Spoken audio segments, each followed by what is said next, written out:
Okay, I got a 96 GTX Bombardera SeaDoo, and I just went ahead and ordered this package right here that basically shows us how to pretty much remove the LCD polarized like a lens, and then they claim that it can pretty much be fixed. So I just got done removing it. It worked. The instructions worked pretty well, and it's looking pretty awesome right now. It looks brand new.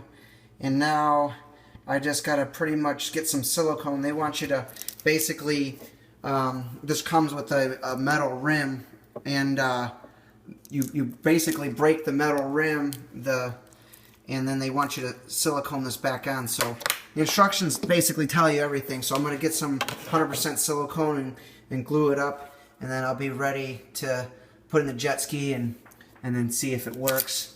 So hopefully it does. All right, thanks.